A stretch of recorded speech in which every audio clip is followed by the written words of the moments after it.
ਸਤਿ ਸ੍ਰੀ ਅਕਾਲ ਪਿਆਰੇ ਵਿਦਿਆਰਥੀਓ, ਪਿਆਰੇ ਬੱਚਿਓ। ਅੱਜ ਅਸੀਂ 9ਵੀਂ ਕਲਾਸ ਦੀ ਪਾਠ ਪੁਸਤਕ ਸਾਹਿਤਮਾਲਾ ਵਿੱਚ ਦਰਜ ਡਾਕਟਰ ਹਰਪਾਲ ਸਿੰਘ ਪੰਨੂ ਜੀ ਦੁਆਰਾ ਲਿਖਿਆ ਹੋਇਆ ਲੇਖ ਬੇਬੇ ਜੀ ਦਾ ਸਾਰ ਪੜ੍ਹਦੇ ਹਾਂ।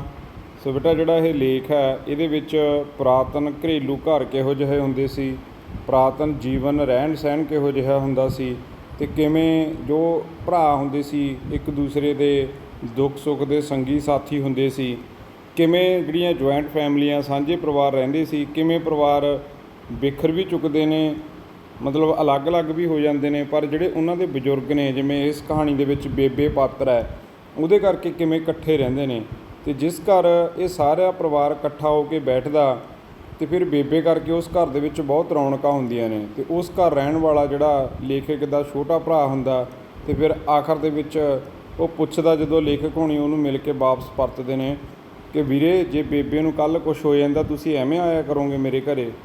ਅਤੇ ਬੇਬੇ ਵੀ ਕਹਿੰਦੀ ਹੁੰਦੀ ਆ ਕਿ ਮੈਂ ਪੂਰੇ ਜਦੋਂ ਤੱਕ ਬੈਠੀ ਹਾਂ ਮੈਨੂੰ ਲੱਗਦਾ ਕਿ ਉਦੋਂ ਤੱਕ ਰੌਣਕ ਮੇਲੇ ਹੋਣਗੇ, ਅਤੇ ਪਤਾ ਨਹੀਂ ਬਾਅਦ ਦੇ ਵਿੱਚ ਤੁਸੀਂ ਇੱਦਾਂ ਇਕੱਠੇ ਹੋਣਾ ਜਾਂ ਨਹੀਂ ਹੋਣਾ। ਅਤੇ ਬੇਟਾ, ਜਿੱਥੇ ਇਹ ਲੇਖ ਆ ਉੱਥੇ ਇੱਕ ਬੇਬੇ ਦੇ, ਇੱਕ ਮਾਂ ਦੇ ਜੋ ਦਿਲੀ ਜਜ਼ਬਾਤ ਨੇ ਉਹਨਾਂ ਨੂੰ ਵੀ ਸਾਡੇ ਨਾਲ ਸਾਂਝੇ ਕਰਦਾ, ਅਤੇ ਇੱਕ ਜੁਆਇੰਟ ਫੈਮਿਲੀ ਦਾ ਵੀ ਚਿੱਤਰ ਸਾਡੇ ਸਾਹਮਣੇ ਪੇਸ਼ ਕਰਦਾ।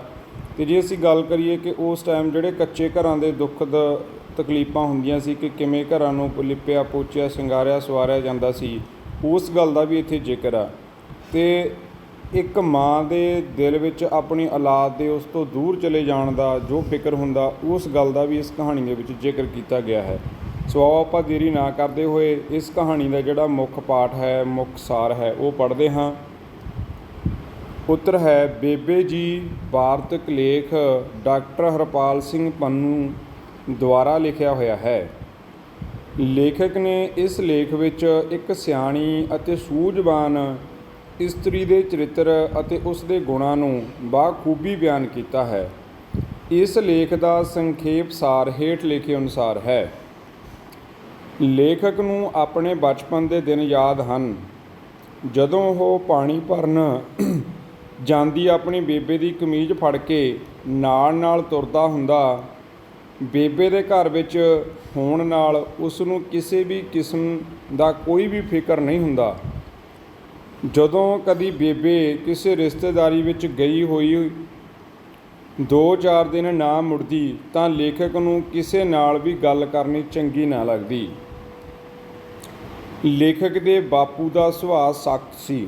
ਇਹ ਬੇਟਾ, ਜਦੋਂ ਅਸੀਂ ਪ੍ਰਸ਼ਨ ਉੱਤਰ ਕਰਦੇ ਹਾਂ ਨਾ, ਫਿਰ ਉਹਦੇ ਵਿੱਚ ਤੁਹਾਨੂੰ ਇਕੱਲੀਆਂ ਗੱਲਾਂ ਪੁੱਛੀਆਂ ਜਾਂਦੀਆਂ ਨੇ। ਜੇ ਅਸੀਂ ਲੇਖ ਨੂੰ ਧਿਆਨ ਨਾਲ ਸੁਣਦੇ ਹਾਂ ਅਤੇ ਸਾਨੂੰ ਫਿਰ ਪ੍ਰਸ਼ਨਾਂ ਦੇ ਉੱਤਰ ਦੇਣ ਦੇ ਵਿੱਚ ਕੋਈ ਔਖਾਈ ਨਹੀਂ ਆਉਂਦੀ। ਹੁਣ ਜਦੋਂ ਲੇਖਕ ਦੀ ਬੇਬੇ ਚਲੀ ਜਾਂਦੀ ਸੀ, ਉਹਦਾ ਦਿਲ ਨਹੀਂ ਸੀ ਲੱਗਦਾ, ਉਹਨੂੰ ਇਹ ਲੱਗਦਾ ਸੀ ਸਾਡੇ ਘਰ ਦੀਆਂ ਰੌਣਕਾਂ ਚਲੀਆਂ ਗਈਆਂ। ਅਤੇ ਜੇ ਬੇਬੇ ਆ ਜਾਂਦੀ ਸੀ ਤਾਂ ਲੱਗਦਾ ਸੀ ਘਰ 'ਚ ਰੌਣਕਾਂ ਪਰਤ ਆਈਆਂ। ਅਤੇ ਜਿਹੜੇ ਲੇਖਕ ਦੇ ਪਿਤਾ ਜੀ ਨੇ ਬੇਟਾ, ਉਹਨਾਂ ਦਾ ਸੁਭਾਅ ਬੜਾ ਸਖਤ ਹੁੰਦਾ ਸੀ। ਕੀ ਦੱਸਦੇ ਨੇ ਲੇਖਕ? ਪਰ ਜਦੋਂ ਬੇਬੇ ਘਰ ਨਾ ਹੁੰਦੀ ਤਾਂ ਉਹ ਝਿੜਕਦਾ ਨਾ, ਸਗੋਂ ਵਧੇਰੇ ਖਿਆਲ ਰੱਖਦਾ। ਕਹਿੰਦਾ ਜਦੋਂ ਬੇਬੇ ਗਈ ਹੁੰਦੀ ਸੀ, ਬਾਪੂ ਉਦੋਂ ਨਹੀਂ ਸੀ ਸਾਨੂੰ ਕੁੱਟਦਾ ਜਾਂ ਘੂਰਦਾ, ਉਦੋਂ ਸਾਡਾ ਖਿਆਲ ਰੱਖਦਾ ਸੀ। ਜਦੋਂ ਕਦੀ ਬੇਬੇ ਨੂੰ ਬੱਚਿਆਂ ਲਈ ਕਾਪੀਆਂ, ਕਿਤਾਬਾਂ, ਨਵੇਂ ਕੱਪੜਿਆਂ ਆਦਿ ਦੀ ਲੋੜ ਹੁੰਦੀ ਤਾਂ ਉਹ ਲੇਖਕ ਦੇ ਨਾਨਕਿਆਂ ਦੇ ਚਲੀ ਜਾਂਦੀ, ਕਿਉਂਕਿ ਉਸ ਦੇ ਮਾਮੇ ਚੰਗੇ ਰੱਜੇ ਪੁੱਜੇ ਸਨ ਅਤੇ ਉਹ ਹਰ ਮੰਗ ਪੂਰੀ ਕਰਦੇ। ਦੁੱਧ ਤੋਂ ਹਟੀ ਮੱਝ ਜਾਂ ਗਾਂ ਲੈ ਜਾਂਦੇ ਅਤੇ ਤਾਜ਼ੀ ਸੂਈ ਹੋਈ ਮੱਝ ਜਾਂ ਗਾਂ ਛੱਡ ਜਾਂਦੇ। ਹੁਣ ਜਦੋਂ ਬੇਟਾ ਇਹਨਾਂ ਨੂੰ ਨਾ ਬੱਚਿਆਂ ਨੂੰ ਪੈਨ ਕਾਪੀਆਂ ਨਵੇਂ ਕੱਪੜਿਆਂ ਦੀ ਲੋੜ ਹੁੰਦੀ ਤਾਂ ਉਹਦੀ ਮਾਂ ਆਪਣੇ ਪੇਕੇ ਘਰ ਚਲੀ ਜਾਂਦੀ, ਕਿਉਂਕਿ ਉਹ ਥੋੜ੍ਹੇ ਜਿਹੇ ਖਾਨਦਾਨੀ ਬੰਦੇ ਸੀ, ਉਹਨਾਂ ਕੋਲ ਜ਼ਮੀਨ ਜਾਇਦਾਦ, ਘੋੜੇ ਘੋੜੀਆਂ, ਇਸ ਤਰ੍ਹਾਂ ਉਹਨਾਂ ਦੀ ਜਿਹੜੀ ਵੀ ਇਸ ਕਹਾਣੀ ਦੇ ਵਿੱਚ ਦਿੱਖ ਦੱਸੀ ਗਈ ਹੈ ਕਿ ਤਾਕੜੇ ਸਨ। ਅਤੇ ਬੇਟਾ, ਜੇ ਇਹਨਾਂ ਦੇ ਲੇਖਕ ਦੇ ਘਰ ਕੋਈ ਗਾਂ ਜਾਂ ਮੱਝ ਦੁੱਧ ਦੇਣੋਂ ਹਟ ਜਾਂਦੀ ਤਾਂ ਉਹ ਆਉਂਦੇ, ਉਹ ਮੱਝ ਜਾਂ ਗਾਂ ਨੂੰ ਲੈ ਜਾਂਦੇ ਅਤੇ ਉਹਦੀ ਜਗ੍ਹਾ 'ਤੇ ਦੁੱਧ ਦੇਣ ਵਾਲੇ ਮੱਝ ਜਾਂ ਗਾਂ ਛੱਡ ਜਾਂਦੇ। ਕਈ ਵਾਰ ਘਰੇਲੂ ਤੰਗੀ ਹੋਣ ਕਰਕੇ ਬੇਬੇ ਨੇ ਲੇਖਕ ਨੂੰ ਆਪਣੇ ਪੇਕੇ ਘਰ ਭੇਜ ਦਿੱਤਾ ਅਤੇ ਮਾਮੇ ਮਾਮੀ ਨਾਲ ਪਿਆਰ ਨਾਲ ਕਹਿਣਾ ਮੰਨਣ ਲਈ ਕਿਹਾ। ਲੇਖਕ ਦੀ ਮੰਮੀ ਨੇ ਕਿਹਾ ਕਿ ਚੱਲ ਭਾਈ ਉੱਥੇ ਚੱਲ ਜਾ ਤੇਰੇ ਨਾਨਕੇ, ਜੇ ਕੋਈ ਘਰੇ ਤੰਗੀ ਤੋਸ਼ੀ ਹੁੰਦੀ ਤਾਂ ਕਹਿੰਦੇ ਸੀ ਉੱਥੇ ਆਪਣੇ ਮਾਮੇ ਨਾਲ ਅਤੇ ਆਪਣੀ ਮਾਮੀ ਨਾਲ ਪਿਆਰ ਨਾਲ ਰਹਿਣਾ। ਸੋ ਲੇਖਕ ਦੀ ਮਾਂ ਜਿਹੜੀ ਬੇਟਾ ਉਹ ਆਪਣੀ ਭਰਜਾਈ ਨੂੰ ਭਾਵ ਉਹਦੀ ਮਾਮੀ ਨੂੰ ਆਪਣੀ ਸਹੇਲੀ ਸਮਝਦੀ ਸੀ। ਜਦੋਂ ਕਦੀ ਲੇਖਕ ਆਪਣੇ ਪਿੰਡ ਤੋਂ ਪਟਿਆਲੇ ਪੜ੍ਹਨ ਲਈ ਜਾਂਦਾ ਤਾਂ ਉਸ ਦੀ ਬੇਬੇ ਦੀਆਂ ਅੱਖਾਂ ਵਿੱਚ ਅੱਥਰੂ ਛਲਕਣ ਦਾ ਭਾਵ ਅੱਖਾਂ 'ਚ ਪਾਣੀ ਆ ਜਾਂਦਾ, ਹੰਝੂ ਡਿੱਗਣ ਲੱਗ ਜਾਂਦੇ ਉਹਦੀ ਮਾਂ। ਲੇਖਕ ਆਪਣੀ ਬੇਬੇ ਨੂੰ ਬਥੇਰਾ ਹੌਸਲਾ ਦਿੰਦਾ ਪਰ ਮਾਂ ਦੀ ਮਮਤਾ ਸਾਹਮਣੇ ਉਹ ਵੀ ਬੇਵੱਸ ਜਿਹਾ ਹੋ ਜਾਂਦਾ। ਉਸ ਦੀ ਮਾਂ ਅਸੀਸਾਂ ਦੇ ਕੇ ਉਸ ਨੂੰ ਤੋਰਦੀ। ਬੇਬੇ ਆਪਣੀ ਛੋਟੀ ਭਰਜਾਈ ਹੁਣ ਬੇਟਾ ਇੱਥੇ ਜ਼ਿਕਰ ਆਉਂਦਾ ਗੁਰਦਿਆਲ ਕੌਰ ਦੀ ਬਹੁਤ ਸਿਫਤ ਕਰਦੀ ਸੀ। ਹੁਣ ਛੋਟੀ ਭਰਜਾਈ ਦਾ ਨਾਮ ਕੀ ਆ? ਗੁਰਦਿਆਲ ਕੌਰ। ਕਈ ਵਾਰ ਬੇਟਾ ਪੁੱਛ ਲਿਆ ਜਾਂਦਾ ਸਵਾਲ ਤੁਹਾਨੂੰ। ਉਹ ਲੇਖਕ ਨੂੰ ਦੱਸਦੀ ਸੀ ਕਿ ਉਸ ਦੀ ਮਾਮੀ ਦਾ ਰੰਗ ਬਹੁਤ ਲਾਲ ਸੀ, ਹੀਰ ਵਰਗੀ ਸੋਹਣੀ ਸੀ। ਗੁਰਦਿਆਲ ਕੌਰ ਬੇਬੇ ਦੀ ਸਹੇਲੀ ਸੀ ਅਤੇ ਬੇਬੇ ਦੀ ਬਹੁਤ ਇੱਜ਼ਤ ਕਰਦੀ ਸੀ। ਹੁਣ ਜੇ ਗੁਰਦਿਆਲ ਕੌਰ ਦੇ ਕਰੈਕਟਰ ਬਾਰੇ ਬੇਟਾ ਪੁੱਛਿਆ ਜਾਂਦਾ, ਉਹਦੇ ਮਤਲਬ ਰੰਗ ਰੂਪ ਬਾਰੇ, ਤਾਂ ਦੱਸਿਆ ਜਾਂਦਾ ਕਿ ਬਹੁਤ ਗੋਰੀ ਚਿੱਟੀ ਲਾਲ ਗਲਾਲ ਸੀ। ਬੇਬੇ ਦੱਸਦੀ ਸੀ, ਕਹਿੰਦੀ ਹੀਰ ਵਰਗੀ ਸੋਹਣੀ ਸੀ ਮੇਰੀ ਭਰਜਾਈ ਗੁਰਦਿਆਲ ਕੌਰ। ਅਤੇ ਬੇਬੇ ਕਹਿੰਦੀ ਉਹ ਮੇਰੀ ਸਹੇਲੀ ਸੀ, ਮੇਰੀ ਭਰਜਾਈ ਬਾਅਦ 'ਚ ਪਹਿਲਾਂ ਮੇਰੀ ਸਹੇਲੀ ਸੀ। ਅਤੇ ਬੇਬੇ ਕਹਿੰਦੀ ਕਿ ਮੇਰੀ ਮਾਂ ਦੀ ਉਹ ਬਹੁਤ ਇੱਜ਼ਤ ਕਰਿਆ ਕਰਦੀ ਸੀ। ਅਤੇ ਇਹਦੇ ਵਿੱਚ ਜ਼ਿਕਰ ਵੀ ਆਉਂਦਾ ਕਿ ਜਦੋਂ ਉਹਦੀ ਮਾਂ ਕਹਿੰਦੀ ਹੈ ਕਿ ਲੈ ਭਾਈ ਇਸ ਤਾਂ ਗਰੀਬ ਬੜੀ ਜੀ ਆ, ਮੈਂ ਤਾਂ ਤੇਰੇ ਮਤਲਬ ਘਰ ਵਾਲੇ ਦੀ ਜਿਹੜੀ ਮੈਂ ਭੈਣ ਆ, ਮੈਂ ਤਾਂ ਗਰੀਬ ਜਿਹੇ ਘਰ 'ਚ ਬਹਿ ਹਾਂ। ਕਹਿੰਦੀ ਨਹੀਂ ਜੀ, ਮੈਂ ਤਾਂ ਤੁਹਾਡੀ ਦਾਸੀ ਹਾਂ, ਮੈਂ ਤਾਂ ਤੁਹਾਡੇ ਚਰਨਾਂ 'ਚ ਰਹਿਣ ਵਾਲੀ ਹਾਂ, ਹੁਕਮ ਕਰੋ, ਮੈਂ ਤੁਹਾਡੀ ਕੀ ਸੇਵਾ ਕਰ ਸਕਦੀ ਹਾਂ। ਸੋ ਇੱਥੋਂ ਲੱਗਦਾ ਕਿ ਹਾਂ ਉਹ ਬਹੁਤ ਜਿਹੜੀ ਰਿਸਪੈਕਟ ਕਰਦੀ ਸੀ ਲੇਖਕ ਦੀ ਮਾਂ ਦੀ, ਗੁਰਦਿਆਲ ਕੌਰ ਜਿਹੜੀ ਉਹਦੀ ਭਰਜਾਈ ਆ। ਲੇਖਕ ਆਪਣੇ ਘਰ ਵਾਲਿਆਂ ਦੀ ਮਦਦ ਕਰਾਉਂਦਾ ਹੁੰਦਾ ਸੀ। ਜੇ ਹੁਣ ਅਸੀਂ ਇਹਦੇ ਵਿੱਚ ਗੱਲ ਕਰੀਏ ਕਿ ਲੇਖਕ ਆਪਣੇ ਘਰ ਵਾਲਿਆਂ ਦੀ ਮਦਦ ਕਰਾਉਂਦਾ ਹੁੰਦਾ ਸੀ ਕਦੋਂ? ਦੁਸਹਿਰੇ ਤੋਂ ਪਹਿਲਾਂ ਘਰਾਂ ਦੀ ਲਿਪਾ ਪੋਚੀ ਦੇ ਕੰਮ ਵਿੱਚ ਹਰ ਕੰਮ ਅੱਗੇ ਹੋ ਕੇ ਕਰਦਾ। ਹੁਣ ਅਸੀਂ ਗੱਲ ਕਰੀਏ ਵੀ ਪੁਰਾਣੇ ਘਰਾਂ ਦਾ ਵੀ ਇਸ ਕਹਾਣੀ 'ਚ ਜ਼ਿਕਰ ਹੋਊਗਾ ਬੇਟਾ। ਇੱਥੇ ਉਸ ਗੱਲ ਦਾ ਜ਼ਿਕਰ ਆ ਕਿ ਜਦੋਂ ਦੁਸਹਿਰੇ ਤੋਂ ਪਹਿਲਾਂ ਨਾ ਘਰਾਂ ਨੂੰ ਲਿਪਿਆ ਪੋਚਿਆ ਸਵਾਰਿਆ ਜਾਂਦਾ ਸੀ। ਉਹਦੇ ਵਿੱਚ ਬੇਟਾ ਜਿਵੇਂ ਕਾਲੀ ਮਿੱਟੀ, ਤੂੜੀ, ਪਾਣੀ, ਗੋਹਾ, ਉਹਦਾ ਮਿਕਸਚਰ ਬਣਾਇਆ ਜਾਂਦਾ ਸੀ। ਫਿਰ ਇੱਕ ਬੰਦਾ ਉਹਨੂੰ ਚੱਕਦਾ, ਦੂਏ ਬੰਦੇ ਜਿਹੜੇ ਕੰਧ ਨੂੰ ਲਿਪਣ ਲੱਗੇ ਹੁੰਦੇ ਸੀ ਜਾਂ ਪੋਚਣ ਲੱਗੇ ਹੁੰਦੇ ਸੀ, ਫਿਰ ਉਹ ਮਿੱਟੀ ਉਹਦੇ ਉੱਪਰ ਫੇਰਦੇ, ਇੱਕ ਜਣਾ ਫੜਾਉਂਦਾ, ਇੱਕ ਇਹਨਾਂ ਨੂੰ ਤਿਆਰ ਕਰਦਾ। ਮਤਲਬ ਪੂਰਾ ਪਰਿਵਾਰ ਮਿੱਟੀ ਫੇਰਨ ਦੇ ਵਿੱਚ ਲੱਗਿਆ ਹੁੰਦਾ ਸੀ। ਅਤੇ ਜਿਹੜੇ ਘਰਾਂ ਦੇ ਵਿਹੜੇ ਹੁੰਦੇ ਸੀ ਬੇਟਾ, ਉਹਨਾਂ ਦੇ ਵਿੱਚ ਵੀ ਮਿੱਟੀ ਫੇਰੀ ਜਾਂਦੀ।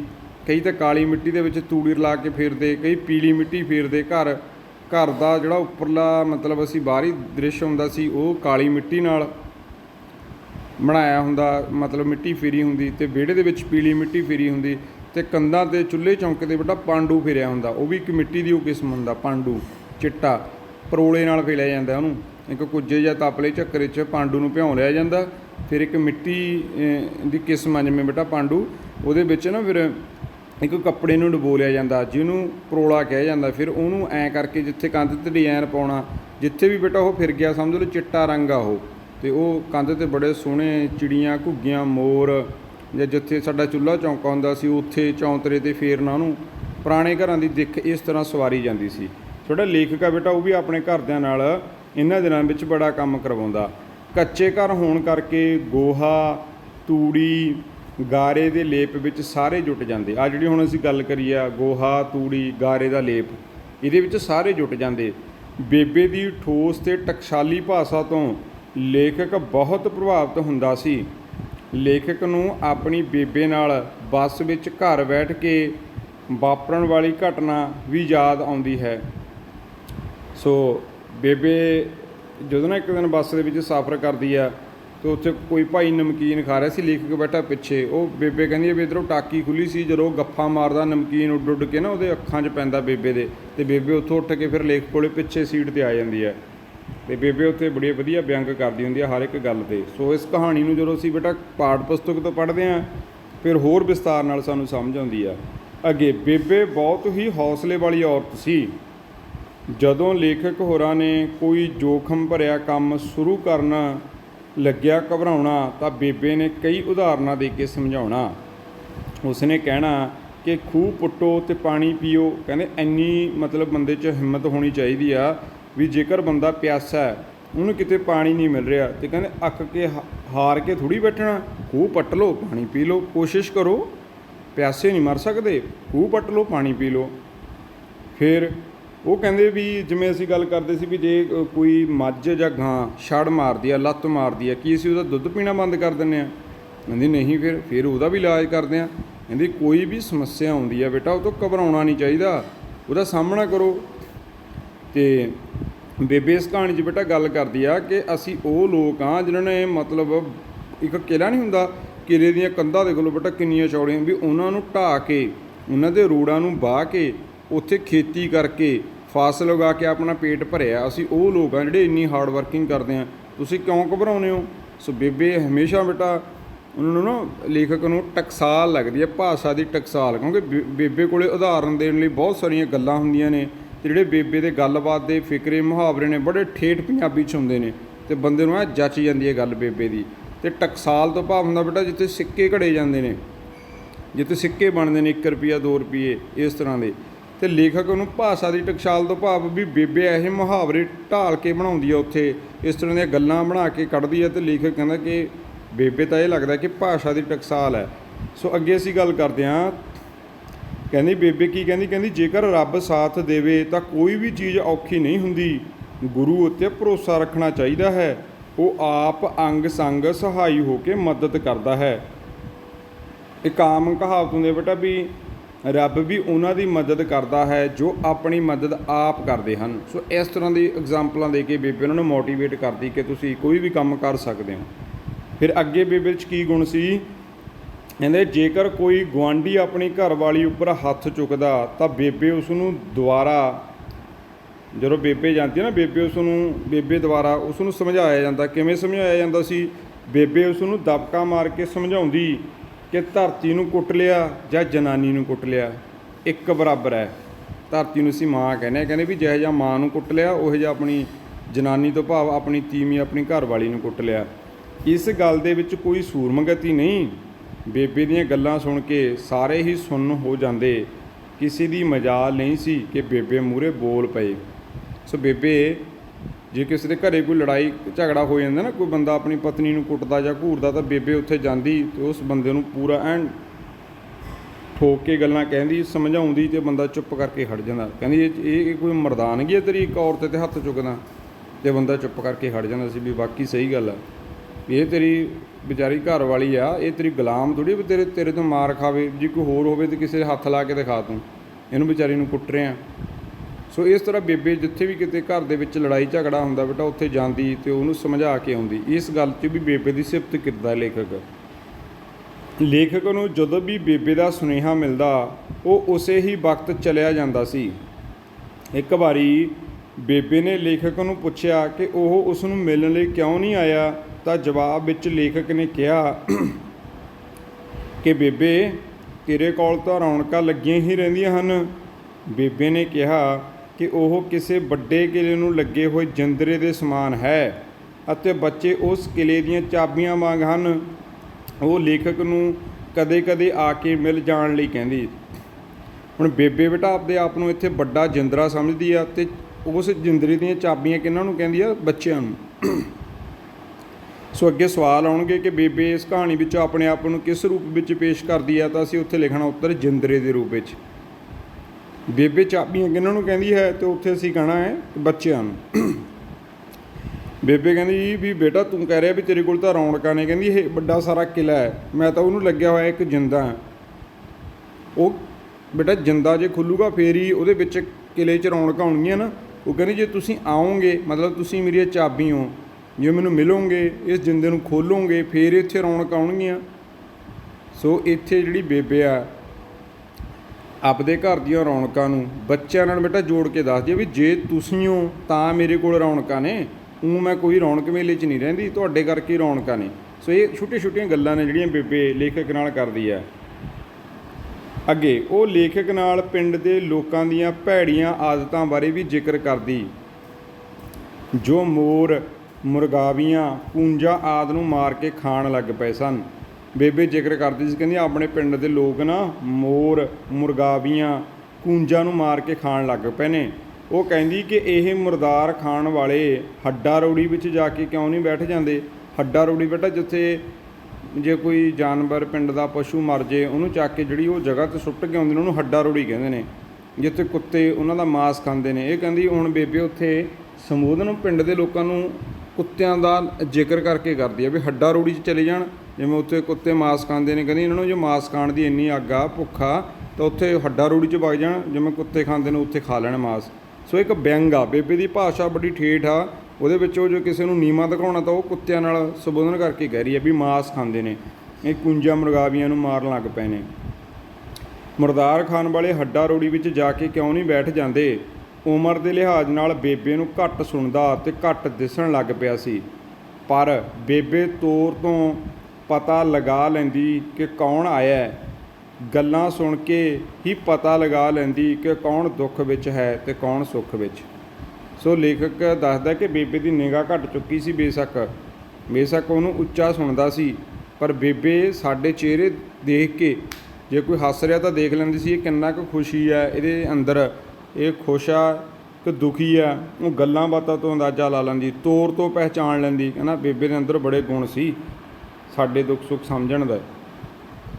ਲੇਖਕ ਅਨੁਸਾਰ ਬੇਬੇ ਦੀ ਉਮਰ 90 ਸਾਲ ਦੀ ਹੋ ਚੁੱਕੀ ਹੈ ਅਤੇ ਜਦੋਂ ਉਹ ਪਿੰਡ ਵਿੱਚ ਵਿਆਹੀ ਆਈ ਸੀ ਤਾਂ ਉਸ ਦੀ ਉਮਰ 16 ਸਾਲ ਦੀ ਸੀ। ਹੁਣ ਬੇਬੇ 90 ਸਾਲ ਦੀ ਆ ਅਤੇ ਜਦੋਂ ਬੇਬੇ ਦਾ ਵਿਆਹ ਹੋਇਆ ਅਤੇ ਉਹ ਇਸ ਪਿੰਡ ਵਿੱਚ ਆਈ ਤਾਂ ਉਹ 16 ਸਾਲਾਂ ਦੀ ਸੀ।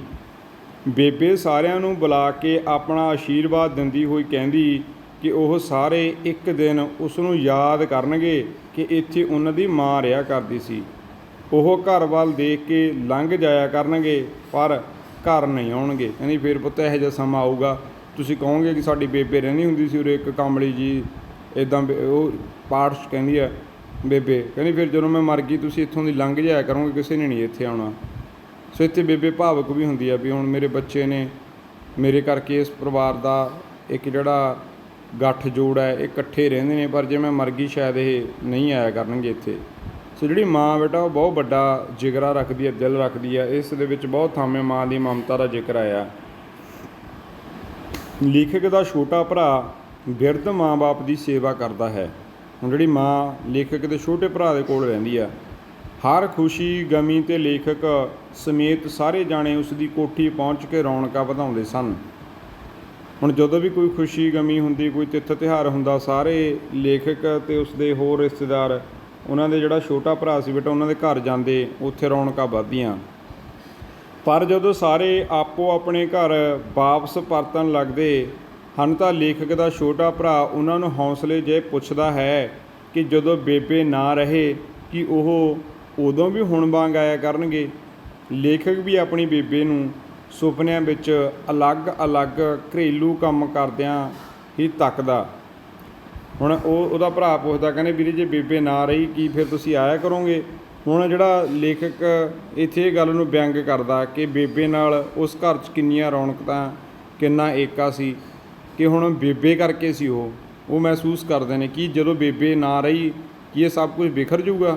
ਮੇ ਵੀ ਇਸ ਤਰ੍ਹਾਂ ਹੋਇਆ ਹੋਊਗਾ ਬੇਟਾ। ਇਸ ਕਹਾਣੀ ਦੇ ਵਿੱਚ ਲੇਖਕ ਨੇ ਇੱਥੇ ਕਹਾਣੀ ਨੂੰ ਸਮਾਪਤ ਕੀਤਾ। ਲੇਖਕ ਹੁਣ ਕਹਿ ਰਿਹਾ ਕਿ ਮੈਂ ਬੇਬੇ ਨੂੰ ਸੁਪਨਿਆਂ ਵਿੱਚ ਕਦੇ ਪਾਣੀ ਭਰਦੀ, ਕਦੇ ਲਿਪਾ ਪੋਚੀ ਕਰਦੀ, ਕਦੇ ਨਰਮਾ ਚੁਗਦੀ, ਕਦੇ ਸਾਗ ਰਿੰਨ੍ਹਦੀ ਅਤੇ ਘਰੇਲੂ ਕੰਮਕਾਰ ਕਰਦੀ ਬੇਬੇ, ਕਹਿੰਦਾ ਮੇਰੇ ਅੱਜ ਵੀ ਖਿਆਲਾਂ ਵਿੱਚ ਆਉਂਦੀ ਰਹਿੰਦੀ ਹੈ।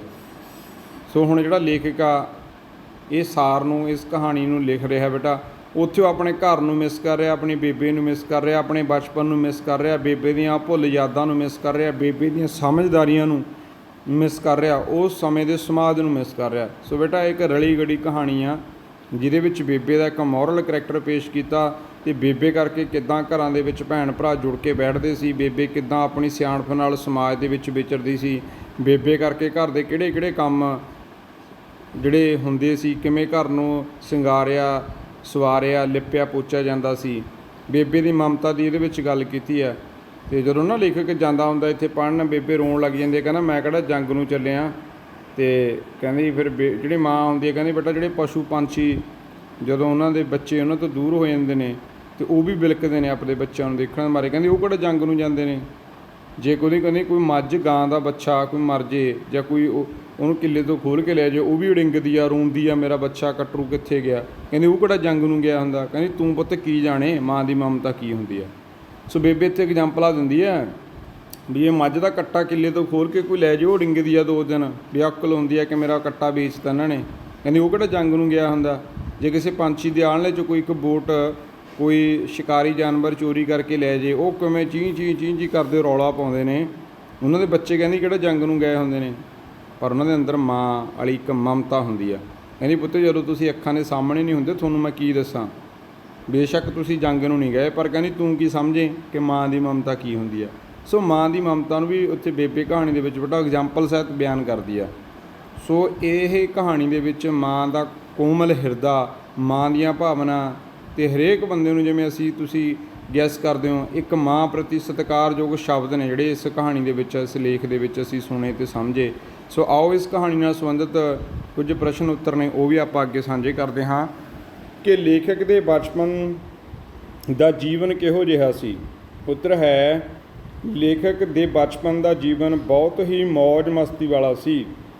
ਉਸ ਨੂੰ ਆਪਣੀ ਬੇਬੇ ਪਾਸੋਂ ਬਹੁਤ ਪਿਆਰ ਮਿਲਦਾ ਅਤੇ ਜਦੋਂ ਕਦੇ ਬੇਬੇ ਘਰ ਨਾ ਹੁੰਦੀ ਤਾਂ ਉਹ ਚੁੱਪਚਾਪ ਗੁੰਮ-ਸੁੰਮ ਜਿਹਾ ਰਹਿੰਦਾ ਅਤੇ ਉਸ ਦਾ ਕਿਸੇ ਨਾਲ ਗੱਲ ਕਰਨ ਨੂੰ ਦਿਲ ਵੀ ਨਾ ਕਰਦਾ। ਬੇਬੇ ਦੇ ਘਰ ਵਿੱਚ ਹੋਣ ਨਾਲ ਹਰ ਦਿਨ ਰਾਤ ਤਿਉਹਾਰ ਵਰਗੇ ਪ੍ਰਤੀਤ ਹੁੰਦੇ। ਉਹਨੂੰ ਲੱਗਦਾ ਸੀ ਜਦੋਂ ਬੇਬੇ ਘਰ ਹੁੰਦੀ ਸੀ ਹਰੇਕ ਦਿਨ ਅਤੇ ਰਾਤ ਤਿਉਹਾਰ ਵਰਗੇ ਲੰਘਦੇ ਸੀ, ਬੇਬੇ ਕਰਕੇ ਇੰਨੀ ਰੌਣਕ ਸੀ ਘਰ ਦੇ ਵਿੱਚ। ਪ੍ਰਸ਼ਨ ਨੰਬਰ 2, ਪੁੱਤਰ ਦੇ ਘਰੋਂ ਤੁਰਨ ਸਮੇਂ ਮਾਂ ਪੁੱਤਰ ਦੀ ਆਪਸੀ ਗੱਲਬਾਤ ਦਾ ਵਰਣਨ ਕਰੋ। ਜਿਵੇਂ ਅਸੀਂ ਹੁਣ ਪੜ੍ਹਿਆ ਉੱਪਰ ਤੁਹਾਨੂੰ ਸਮਝਾਉਣ ਦੀ ਕੋਸ਼ਿਸ਼ ਕੀਤੀ ਆ, ਉਹ ਇਸ ਪ੍ਰਸ਼ਨ ਦੇ ਵਿੱਚ ਬੇਟਾ ਜ਼ਿਕਰ ਆ ਉਸ ਗੱਲ ਦਾ। ਇੱਕ ਵਾਰੀ ਪਟਿਆਲੇ ਪੜ੍ਹਦਿਆਂ ਸਮੇਂ ਜਦੋਂ ਲੇਖਕ ਪਟਿਆਲੇ ਦੀ ਬੱਸ ਫੜਨ ਲਈ ਘਰੋਂ ਤੁਰਿਆ ਤਾਂ ਬੇਬੇ ਦੀਆਂ ਅੱਖਾਂ ਵਿੱਚ ਅੱਥਰੂ ਦੇਖ ਕੇ ਉਸਨੇ ਬੇਬੇ ਨੂੰ ਕਿਹਾ ਕਿ ਉਹ ਕੋਈ ਸਰਹੱਦ ਉੱਤੇ ਜੰਗ ਲੜਨ ਲਈ ਥੋੜ੍ਹਾ ਚੱਲਿਆ ਹੈ। ਤਾਂ ਅੱਗੋਂ ਬੇਬੇ ਨੇ ਕਿਹਾ ਕਿ ਸਰਹੱਦਾਂ ਉੱਤੇ ਕੱਟੇ ਵੱਛੇ ਲੜਨ ਲਈ ਨਹੀਂ ਜਾਂਦੇ, ਪਸ਼ੂ ਪੰਛੀ ਵੀ ਆਪਣੇ ਬੱਚਿਆਂ ਨੂੰ ਅੱਖੋਂ ਓਹਲੇ ਨਹੀਂ ਹੋਣ ਦਿੰਦੇ, ਉਹਨਾਂ ਨੂੰ ਦੂਰ ਜਾਂਦਿਆਂ ਦੇਖ ਕੇ ਕੁਰਲਾਉਂਦੇ ਹਨ। ਬੇਬੇ ਕਹਿੰਦੀ ਹੈ ਕਿ ਸ਼ਾਇਦ ਉਹ ਉਸ ਦੀ ਗੱਲ ਨੂੰ ਨਾ ਸਮਝ ਸਕੇ ਕਿਉਂਕਿ ਉਹ ਇੱਕ ਮਾਂ ਨਹੀਂ। ਕਹਿੰਦੀ ਪੁੱਤ ਸ਼ਾਇਦ ਤੂੰ ਮੇਰੀ ਗੱਲ ਨੂੰ ਸਮਝ ਨਹੀਂ ਸਕਦਾ ਕਿਉਂਕਿ ਤੂੰ ਇੱਕ ਮਾਂ ਨਹੀਂ। ਉੱਪਰ ਆਪਾਂ ਇਸ ਪੂਰੀ ਗੱਲਬਾਤ ਦਾ ਬੇਟਾ ਬਰੀਫਲੀ ਜਿਹੜਾ ਜ਼ਿਕਰ ਕੀਤਾ। ਅੱਗੇ ਹੈ ਪ੍ਰਸ਼ਨ ਨੰਬਰ 3, ਲੇਖਕ ਦੇ ਪਰਿਵਾਰ ਦੀ ਉਸ ਦੇ ਨਾਨਕੇ ਔਕੜ ਸਮੇਂ ਕਿਵੇਂ ਮਦਦ ਕਰਦੇ ਸਨ। ਉੱਤਰ ਹੈ ਲੇਖਕ ਦੇ ਮਾਮੇ ਚੰਗੇ ਵਾਹੀਕਾਰ ਸਨ। ਵਾਹੀਕਾਰ ਭਾਵ ਬੇਟਾ ਉਹਨਾਂ ਕੋਲ ਚੰਗੀ ਜ਼ਮੀਨ ਸੀ, ਖੇਤੀਬਾੜੀ ਕਰਨ ਵਾਲੇ ਸਨ। ਉਹਨਾਂ ਕੋਲ 50 ਏਕੜ ਜ਼ਮੀਨ ਸੀ। ਇਹਦੇ ਵਿੱਚ ਬੇਟਾ ਵਾਹੀਕਾਰ 'ਤੇ ਵੀ ਸਵਾਲ ਆ ਸਕਦਾ ਹੈ, 50 ਏਕੜ ਜ਼ਮੀਨ ਵੀ ਪੁੱਛੀ ਜਾ ਸਕਦੀ ਹੈ ਵੀ ਲੇਖਕ ਦੇ ਮਾਮਾ ਜੀ ਕੋਲ ਕਿੰਨੀ ਜ਼ਮੀਨ ਸੀ। ਜਦੋਂ ਕਦੀ ਵੇਲੇ ਸਿਰ ਲੇਖਕ ਦੀ ਮਾਂ ਬੱਚਿਆਂ ਲਈ ਨਵੇਂ ਕੱਪੜੇ ਜਾਂ ਕਾਪੀਆਂ ਕਿਤਾਬਾਂ ਨਾ ਖਰੀਦ ਸਕਦੀ ਤਾਂ ਉਹ ਆਪਣੇ ਪੇਕਿਆਂ ਦੇ ਜਾ ਕੇ ਪੈਸੇ ਲੈ ਆਉਂਦੀ। ਲੇਖਕ ਦੇ ਮਾਮੇ ਦੁੱਧੋਂ ਹਟੀ ਗਾਂ ਜਾਂ ਮੱਝ ਲੈ ਜਾਂਦੇ ਅਤੇ ਤਾਜ਼ੀ ਸੂਈ ਮੱਝ ਜਾਂ ਗਾਂ ਛੱਡ ਜਾਂਦੇ, ਜਿਸ ਕਰਕੇ ਲੇਖਕ ਹੋਰਾਂ ਨੂੰ ਦੁੱਧ ਘਿਓ ਦੀ ਕੋਈ ਕਮੀ ਨਾ ਰਹਿੰਦੀ। ਪ੍ਰਸ਼ਨ ਨੰਬਰ 4, ਲੇਖਕ ਦੇ ਘਰ ਦੀ ਲਿਪਾ ਪੋਚੀ ਅਤੇ ਸਜਾਵਟ ਦਾ ਕੰਮ ਕਿਵੇਂ ਕੀਤਾ ਜਾਂਦਾ ਸੀ। ਉੱਤਰ ਹੈ ਕਿ ਦੁਸਹਿਰੇ ਤੋਂ ਪਹਿਲਾਂ ਲੇਖਕ ਦੇ ਕੱਚੇ ਘਰ ਦੀ ਲਿਪਾ ਪੋਚੀ ਦਾ ਕੰਮ ਸ਼ੁਰੂ ਹੋ ਜਾਂਦਾ। ਸਾਰੇ ਰਲ ਮਿਲ ਕੇ ਕੰਮ ਕਰਦੇ, ਕੰਧਾਂ ਉੱਪਰ ਪਾਂਡੂ ਦਾ ਪਰੋਲਾ ਫਿਰਦਾ ਅਤੇ ਫਰਸ਼ ਗਾਰੇ ਨਾਲ ਲਿਪਿਆ ਜਾਂਦਾ। ਕੋਈ ਗਾਰੇ ਵਿੱਚ ਪਾਣੀ ਪਾ ਰਿਹਾ ਹੁੰਦਾ ਅਤੇ ਕੋਈ ਕਹੀ ਨਾਲ ਗੋਹਾ ਤੂੜੀ ਗਾਰੇ ਵਿੱਚ ਮਿਲਾਉਂਦਾ। ਲੇਖਕ ਦਾ ਬਾਪੂ ਕੰਧਾਂ ਉੱਪਰ ਟੰਗਣ ਲਈ ਤਸਵੀਰਾਂ ਲਿਆਉਂਦਾ ਸੀ। ਇਹ ਉਹਨਾਂ ਦੇ ਘਰ ਨਾਲ ਸੰਬੰਧਿਤ ਬੇਟਾ ਗੱਲਬਾਤ ਹੈ ਜਦੋਂ ਘਰ ਨੂੰ ਉਹ ਲਿਪਾ ਪੋਚੀ ਕਰਦੇ ਨੇ। ਸੋ ਅੱਗੇ ਹੈਗਾ 5 ਨੰਬਰ ਪ੍ਰਸ਼ਨ ਕਿ ਔਖਾ ਕੰਮ ਨੇਪਰੇ ਚਾੜ੍ਹਨ ਲਈ ਬੇਬੇ ਪੁੱਤਰਾਂ ਨੂੰ ਕੀ ਸੰਦੇਸ਼ ਦਿੰਦੀ। ਔਖਾ ਕੰਮ ਕਰਨ ਤੋਂ ਪਹਿਲਾਂ ਜੇਕਰ ਬੇਬੇ ਨਾਲ ਉਸ ਬਾਰੇ ਜ਼ਿਕਰ ਕਰਨਾ ਤਾਂ ਬੇਬੇ ਨੇ ਉਹਨਾਂ ਨੂੰ ਸਮਝਾਉਂਦਿਆਂ ਕਹਿਣਾ ਕਿ ਮੱਖੀਆਂ ਤੋਂ ਡਰਦਿਆਂ ਲੋਕਾਂ ਨੇ ਸ਼ਹਿਦ ਖਾਣਾ ਨਹੀਂ ਛੱਡਿਆ। ਅੱਜ ਵੀ ਮੱਖੀਆਂ ਡੰਗ ਮਾਰਦੀਆਂ ਨੇ, ਅੱਜ ਵੀ ਸ਼ਹਿਦ ਖਾ ਰਹੇ ਹਾਂ। ਦੁਲੱਤੇ ਮਾਰਨ ਵਾਲੀਆਂ ਗਾਵਾਂ ਦਾ ਦੁੱਧ ਚੋਣੋਂ ਅਸੀਂ ਨਹੀਂ ਹਟੇ। ਅੱਜ ਵੀ ਦੁੱਧ ਚੋ ਰਹੇ ਹਾਂ, ਅੱਜ ਵੀ ਪਾ ਰਹੇ ਹਾਂ, ਅੱਜ ਵੀ ਦੁੱਧ ਪੀ ਰਹੇ ਹਾਂ। ਦੁਲੱਤੇ ਵੀ ਵੱਜ ਰਹੇ ਨੇ ਪਰ ਉਹਨਾਂ ਦਾ ਹੱਲ ਲੱਭਿਆ। ਮੱਖੀਆਂ ਦੇ ਡੰਗ ਦਾ ਵੀ ਹੱਲ ਲੱਭਿਆ ਮਨੁੱਖ ਨੇ। ਦੁਲੱਤੇ ਮਾਰਨ ਵਾਲੀਆਂ ਮੱਝਾਂ ਗਾਵਾਂ ਦਾ ਵੀ ਹੱਲ ਲੱਭਿਆ ਚੋਣ ਲਈ ਧਾਰਾਂ ਉਹਨਾਂ ਦੀਆਂ। ਕੰਡਿਆਈ ਹੋਣ ਦੇ ਬਾਵਜੂਦ ਵੀ ਅਸੀਂ ਤੂੜੀ ਵਿੱਚੋਂ ਕਣਕ ਦੇ ਦਾਣੇ ਕੱਢਦੇ ਹਾਂ ਕਹਿੰਦੀ ਜੇ ਕਣਕ ਦੇ ਵਿੱਚ ਕੰਡ ਆ, ਕੰਡਿਆਈ ਆ, ਕਿ ਅਸੀਂ ਕਣਕ ਕੱਢਣੀ ਬੰਦ ਕਰਤੇ, ਦਾਣੇ ਆਪਣੇ ਘਰ 'ਚ ਲਿਆਉਣੇ ਬੰਦ ਕਰਤੇ, ਪਰ ਅਸੀਂ ਉਹਦੇ ਹੱਲ ਲੱਭ ਲਏ। ਜਵਾਨੀ ਦੇ ਦਿਨਾਂ ਵਿੱਚ ਵਧੇਰੇ ਤਾਕਤ ਹੁੰਦੀ ਹੈ। ਕਹਿੰਦੇ ਜਦੋਂ ਮੁੰਡਾ ਜਾਂ ਕੁੜੀ ਕੋਈ ਵੀ ਇਨਸਾਨ ਆ ਜਿਹੜਾ ਜਵਾਨੀ ਦੀ ਅਵਸਥਾ ਦੇ ਵਿੱਚ ਆ, ਉੱਥੇ ਇੰਨੀ ਤਾਕਤ ਹੁੰਦੀ ਆ ਕਿ ਜੇਕਰ ਪਿਆਸ ਲੱਗੀ ਹੈ ਪਰ ਪਾਣੀ ਨਹੀਂ, ਤਾਂ ਉਹ ਖੂਹ ਪੁੱਟ ਕੇ ਪਾਣੀ ਪੀ ਸਕਦੇ ਨੇ, ਜਾਂ ਖੂਹ ਪੁੱਟੋ ਅਤੇ ਪਾਣੀ ਪੀ ਲਓ। ਜੇਕਰ ਰੱਬ ਸਾਥ ਦੇਵੇ ਤਾਂ ਕੋਈ ਵੀ ਚੀਜ਼ ਔਖੀ ਨਹੀਂ। ਸੋ ਬੇਟਾ ਇਹ ਉਹ ਐਗਜ਼ਾਮਪਲਾਂ ਨੇ, ਮੋਟੀਵੇਸ਼ਨਲ ਐਗਜ਼ਾਮਪਲਾਂ, ਜਿੱਥੇ ਬੇਬੇ ਜਦੋਂ ਵੀ ਲੇਖਕ ਦੇ ਜੀਵਨ ਦੇ ਵਿੱਚ ਕੋਈ ਔਖਾਈ ਆਉਂਦੀ, ਉਹ ਕਹਿੰਦੇ ਕਿ ਬੇਬੇ ਬਹੁਤ ਔਖਾ ਕੰਮ ਅਸੀਂ ਨਹੀਂ ਕਰ ਸਕਦੇ, ਤਾਂ ਬੇਬੇ ਬੇਟਾ ਜਿਵੇਂ ਅਸੀਂ ਕਿਹਾ ਕਿ ਲੇਖਕ ਬੇਬੇ ਨੂੰ ਭਾਸ਼ਾ ਦੀ ਟਕਸਾਲ ਕਹਿੰਦਾ ਸੀ, ਤਾਂ ਉੱਥੋਂ ਜਦੋਂ ਇਹੋ ਜਿਹੀਆਂ ਐਗਜ਼ਾਮਪਲਾਂ ਨਿਕਲਦੀਆਂ ਤਾਂ ਲੇਖਕ ਹੱਕਾ ਬੱਕਾ ਅਤੇ ਹੈਰਾਨ ਰਹਿੰਦਾ ਸੀ ਕਿ ਵਾਕਈ ਬੇਬੇ ਅੰਦਰ ਬਹੁਤ ਗਿਆਨ ਦਾ ਖਜ਼ਾਨਾ ਜਿਹੜਾ ਉਹ ਭਰਿਆ ਹੋਇਆ। ਪ੍ਰਸ਼ਨ ਨੰਬਰ 6, ਇਸ ਪਾਠ ਵਿੱਚ ਬੇਬੇ ਜਿੰਦਰਾ ਅਤੇ ਕੁੰਜੀਆਂ ਸ਼ਬਦ ਕਿਹਨਾਂ ਲਈ ਵਰਤਦੀ ਹੈ ਅਤੇ ਕਿਉਂ? ਆਪਾਂ ਉੱਪਰ ਜ਼ਿਕਰ ਕੀਤਾ ਕਹਾਣੀ ਦੇ ਵਿੱਚ, ਆਓ ਪੜ੍ਹਦੇ ਹਾਂ ਉੱਤਰ। ਇਸ ਪਾਠ ਵਿੱਚ ਬੇਬੇ ਜਿੰਦਰਾ ਸ਼ਬਦ ਆਪਣੇ ਲਈ ਵਰਤਦੀ ਹੈ। ਜਿੰਦਰਾ ਸ਼ਬਦ ਬੇਬੇ ਆਪਦੇ ਆਪ ਨੂੰ ਸੰਬੋਧਨ ਕਰਦੀ ਕਹਿੰਦੀ ਹੈ ਕਿ ਮੈਂ ਜਿੰਦਰਾ, ਅਤੇ ਕੁੰਜੀਆਂ ਸ਼ਬਦ ਆਪਣੇ ਬੱਚਿਆਂ ਲਈ ਵਰਤਦੀ ਹੈ। ਭਾਵ ਵੀ ਇਸ ਜਿੰਦਰੇ ਨੂੰ ਖੋਲ੍ਹਣ ਵਾਲੀਆਂ ਚਾਬੀਆਂ ਮੇਰੇ ਬੱਚੇ ਹਨ, ਕਿਉਂਕਿ ਬੱਚਿਆਂ ਦੇ ਆਉਣ ਨਾਲ ਹੀ ਮਾਂ ਰੂਪੀ ਜਿੰਦਰਾ ਖੁੱਲ੍ਹ ਕੇ ਖੁਸ਼ੀਆਂ ਅਤੇ ਹਾਸੇ ਪ੍ਰਾਪਤ ਕਰਦਾ ਹੈ। ਬਜ਼ੁਰਗਾਂ ਨੂੰ ਵੈਸੇ ਵੀ ਘਰ ਦਾ ਜਿੰਦਰਾ ਮੰਨਿਆ ਜਾਂਦਾ ਹੈ, ਕਿਉਂਕਿ ਉਹਨਾਂ ਦੇ ਸਿਰ ਉੱਤੇ ਘਰ ਦਾ ਕੋਈ ਫਿਕਰ ਨਹੀਂ ਹੁੰਦਾ। ਜਦੋਂ ਉਹ ਹੋਣ ਘਰੇ ਤਾਂ ਸਾਰੇ ਬੇਫਿਕਰੇ ਹੁੰਦੇ ਨੇ ਬੇਟਾ। ਇੱਥੇ ਵੀ ਅਸੀਂ ਬੇਬੇ ਨੂੰ ਜਿੰਦਰੇ ਦੇ ਰੂਪ ਵਿੱਚ ਇਸ ਤਰ੍ਹਾਂ ਸਮਝ ਸਕਦੇ ਹਾਂ। ਪ੍ਰਸ਼ਨ ਨੰਬਰ 7, ਬੇਬੇ ਆਪਣੇ ਪੁੱਤਰਾਂ ਅਤੇ ਰਿਸ਼ਤੇਦਾਰਾਂ ਵਿਚਕਾਰ ਇੱਕ ਕੜੀ ਦਾ ਕੰਮ ਕਿਵੇਂ ਕਰਦੀ ਹੈ? ਸੋ ਬੇਟਾ ਬੇਬੇ ਕਰਕੇ ਸਾਰੇ ਰਿਸ਼ਤੇਦਾਰ ਉਸ ਘਰ 'ਚ ਆਉਂਦੇ ਨੇ। ਕੜੀ ਤੋਂ ਬਾਅਦ ਜਿਵੇਂ ਸੰਗਲੀ ਹੁੰਦੀ ਹੈ ਬੇਟਾ, ਇੱਕ ਕੜੀ ਦੂਜੀ ਨਾਲ ਜਦੋਂ ਜੁੜੀ ਹੁੰਦੀ ਹੈ ਉਹ ਸੰਗਲ ਬਣ ਜਾਂਦਾ, ਇੱਕ ਕੜੀ ਸਿਰਫ ਇਕੱਲੀ ਰਹਿੰਦੀ ਹੈ। ਬੇਬੇ ਕੜੀ ਦਾ ਕੰਮ ਕਿਵੇਂ ਕਰਦੀ ਹੈ, ਉਹਨਾਂ ਨੂੰ ਜੋੜਦੀ ਕਿਵੇਂ ਆ? ਆਓ ਪੜ੍ਹਦੇ ਹਾਂ। ਪਿੰਡ ਵਿੱਚ ਰਹਿਣ ਕਰਕੇ ਬੇਬੇ ਨੂੰ ਮਿਲਣ ਲਈ ਉਸ ਦੇ ਪੁੱਤਰ ਰਿਸ਼ਤੇਦਾਰ ਉਸ ਨੂੰ ਮਿਲਣ ਲਈ ਜਾਂਦੇ ਹਨ ਅਤੇ ਆਪਸ ਵਿੱਚ ਵੀ ਉਹ ਮਿਲ ਲੈਂਦੇ ਹਨ। ਬੇਬੇ ਹੀ ਇੱਕ ਅਜਿਹੀ ਕੜੀ ਹੈ ਜਿਸ ਕਰਕੇ ਸਾਰੇ ਬੇਬੇ ਨੂੰ ਮਿਲਣ ਦੇ ਬਹਾਨੇ ਇਕੱਠੇ ਹੋ ਜਾਂਦੇ ਹਨ। ਉਸ ਨੂੰ ਲੱਗਦਾ ਹੈ ਕਿ ਜਦੋਂ ਉਹ ਨਹੀਂ ਰਹੇਗੀ ਤਾਂ ਇੱਕ ਰਾਜਧਾਨੀ ਟੁੱਟ ਜਾਏਗੀ। ਸੋ ਬੇਟਾ ਜਿਹੜਾ ਸੰਗਲ ਆ ਨਾ, ਜਿਹੜਾ ਗੋਲ ਰਿੰਗ ਦੇ ਵਿੱਚ ਬੰਨਿਆ ਹੋਇਆ, ਜੇ ਉਹ 'ਚ ਇੱਕ ਕੜੀ ਟੁੱਟ ਜੇ ਤਾਂ ਸਾਰੇ ਸੰਗਲ ਦੀ ਸ਼ੇਪ ਜਿਹੜੀ ਦੀ ਗਲਾਈ ਆ ਉਹ ਖਤਮ ਹੋ ਜਾਂਦੀ ਹੈ। ਬੇਬੇ ਸੋਚਦੀ ਹੈ ਵੀ ਜਦੋਂ ਮੈਂ ਮਰ ਗਈ, ਆਹ ਕੜੀ ਵਿੱਚੋਂ ਟੁੱਟ ਗਈ, ਤਾਂ ਮੈਨੂੰ ਲੱਗਦਾ ਕਿ ਜਿਹੜੇ ਮੇਰੇ ਬੱਚੇ ਨੇ ਉਹ ਅਲੱਗ-ਅਲੱਗ ਹੋ ਜਾਣਗੇ। ਜਿਹੜੀ ਇਹ ਚੇਨ ਆ ਮੇਰੇ ਕਰਕੇ ਗਲਾਈ ਦੇ ਵਿੱਚ ਜੁੜੀ ਹੋਈ ਆ, ਬਣੀ ਹੋਈ ਆ, ਵੀ ਜੇ ਮੈਂ ਮਰ ਗਈ ਸ਼ਾਇਦ ਇਹ ਜਿਹੜੀ ਰਾਜਧਾਨੀ ਆ ਵੀ ਮੈਂ ਕੇਂਦਰਾਂ ਸਾਰੇ ਲੋਕ ਮਿਲਣ ਆ ਕੇ ਇੱਥੇ ਮਿਲਦੇ ਜੁਲਦੇ ਨੇ, ਰਿਸ਼ਤੇਦਾਰ ਭੈਣ ਭਾਈ ਇਕੱਠੇ ਹੁੰਦੇ ਨੇ। ਜੇ ਮੈਂ ਨਾ ਰਹੀ ਸ਼ਾਇਦ ਫਿਰ ਇਹ ਜਿਹੜਾ ਇਕੱਠ ਆ, ਇਹ ਪਿਆਰ ਆ, ਇਹ ਇੱਕ ਆ, ਇਹ ਸੰਯੁਕਤ ਪਰਿਵਾਰ ਆ, ਕਿਤੇ ਨਾ ਕਿਤੇ ਵੀ ਮੇਰੇ ਮਰ ਜਾਣ ਤੋਂ ਬਾਅਦ ਸ਼ਾਇਦ ਇਹ ਟੁੱਟ ਜਾਏਗਾ। ਇਹ ਬੇਬੇ ਸੋਚਦੀ ਹੈ। ਪ੍ਰਸ਼ਨ ਨੰਬਰ 8, ਜਦੋਂ ਬੇਬੇ ਬਾਪੂ ਨਾ ਰਹੇ ਉਦੋਂ ਵੀ ਆਇਆ ਕਰੋਗੇ ਹੁਣ ਵਾਂਗ, ਇਹ ਸ਼ਬਦ ਕਿਸ ਨੇ, ਕਿਸ ਨੂੰ ਅਤੇ ਕਿਉਂ ਕਹੇ? ਉੱਤਰ ਹੈ, ਉਪਰੋਕਤ ਸ਼ਬਦ ਲੇਖਕ ਦੇ ਛੋਟੇ ਭਰਾ ਨੇ ਆਪਣੇ ਵੱਡੇ ਭਰਾ ਨੂੰ ਉਸ ਵਕਤ ਕਹੇ ਜਦੋਂ ਉਹ ਬੇਬੇ ਅਤੇ ਬਾਪੂ ਨੂੰ ਮਿਲਣ ਤੋਂ ਬਾਅਦ ਆਪੋ ਆਪਣੇ ਘਰਾਂ ਨੂੰ ਵਾਪਸ ਪਰਤਣ ਲੱਗੇ। ਇਹ ਉਹਨਾਂ ਦੇ ਛੋਟੇ ਭਰਾ ਨੇ ਉਦੋਂ ਕਹੇ ਸੀ ਬੇਟਾ, ਜਦੋਂ ਸਾਰੇ ਮਿਲ ਕੇ ਬੇਬੇ ਨੂੰ ਜਾਣ ਲਏ ਸੀ ਵੀ ਚਲੋ ਆਪੋ ਆਪਣੇ ਘਰ ਨੂੰ ਚੱਲਦੇ ਹਾਂ। ਉਸ ਨੇ ਮਹਿਸੂਸ ਕੀਤਾ ਕਿ ਸ਼ਾਇਦ ਜਿੰਨਾ ਚਿਰ ਬੇਬੇ ਜਿਉਂਦੇ ਹਨ ਭਰਾਵਾਂ ਦਾ ਮੋਹ ਪਿਆਰ ਓਨਾ ਚਿਰ ਹੀ ਹੈ, ਕਿਉਂਕਿ ਅਜੋਕੇ ਦੌਰ ਵਿੱਚ ਕਿਸੇ ਕੋਲ ਇੰਨਾ ਸਮਾਂ ਕਿੱਥੇ ਕਿ ਭੈਣ ਭਰਾਵਾਂ ਦੇ ਘਰਾਂ 'ਚ ਜਾ ਕੇ ਰੌਣਕਾਂ ਲਾ ਲੈਣ। ਸੋ ਬੇਟਾ ਇਹ ਅੱਜ ਦੇ ਸਮੇਂ ਦੀ ਤਸਵੀਰ ਆ ਕਿ ਅੱਜ ਅਸੀਂ ਕੋਈ ਪਿੰਡ 'ਚ ਬੈਠਾ, ਕੋਈ ਚੰਡੀਗੜ੍ਹ ਬੈਠਾ, ਕੋਈ ਦਿੱਲੀ ਬੈਠਾ, ਕੋਈ ਪਟਿਆਲੇ ਬੈਠਾ, ਜ਼ਿਆਦਾ ਬੇਟਾ ਕੋਈ ਮਰਗਤ ਹੋ ਜੇ ਪਿੰਡ 'ਚ, ਫਿਰ ਵੀ ਪੂਰਾ ਪਰਿਵਾਰ ਉਸ ਤਰ੍ਹਾਂ ਰਲ ਮਿਲ ਕੇ ਨਹੀਂ ਬੈਠਦਾ ਜਿਵੇਂ ਪਹਿਲਾਂ ਇੱਕ ਘਰ ਦੀ ਛੱਤ ਥੱਲੇ 4-4 5-5 ਭਰਾ ਜਿਹੜੇ ਇਕੱਠੇ ਰਿਹਾ ਕਰਦੇ ਸੀ। ਪਰਿਵਾਰ ਸਾਂਝੇ ਪਰਿਵਾਰ ਹੁੰਦੇ ਸੀ, ਦੁੱਖ ਸੁੱਖ ਖੁਸ਼ੀਆਂ ਹਰ ਇੱਕ ਦੀਆਂ ਸਾਂਝੀਆਂ। ਅੱਜ ਹਰੇਕ ਦੇ ਜਿਵੇਂ ਲਾ ਲਓ ਕੋਈ ਬੰਦਾ ਚੰਡੀਗੜ੍ਹ ਬੈਠਾ, ਇੱਕ ਉਹਨਾਂ ਦੀ ਫੈਮਿਲੀ ਪਿੱਛੇ ਪਿੰਡ 'ਚ ਬੈਠੀ ਆ, ਜੋ ਕਿਸੇ ਬੱਚੇ ਦਾ ਬਰਥਡੇ ਆ ਬੇਟਾ ਚੰਡੀਗੜ੍ਹ ਵਾਲਾ, ਉਹ ਚੰਡੀਗੜ੍ਹ ਹੀ ਸੈਲੀਬ੍ਰੇਟ ਕਰਨਗੇ। ਜੇ ਪਿੰਡ 'ਚ ਆ ਤਾਂ ਪਿੰਡ 'ਚ ਹੀ ਕਰਨਗੇ। ਪਹਿਲਾਂ ਬੇਟਾ ਇੱਕ ਘਰ ਦੇ ਖੁਸ਼ੀ ਹੋਣੀ, ਸਾਰਾ ਪਰਿਵਾਰ ਉਹਨੂੰ ਰਲ ਕੇ ਬਣਾਉਂਦਾ, ਉਹਨੂੰ ਵਧਾਉਂਦਾ, ਬੜੇ ਚਾਅ ਉਤਸ਼ਾਹ ਦੇ ਨਾਲ ਜੀਵਨ ਦੀਆਂ ਖੁਸ਼ੀਆਂ ਦੁੱਖ ਸੁੱਖ ਸਾਂਝੇ ਹੁੰਦੇ ਸੀ।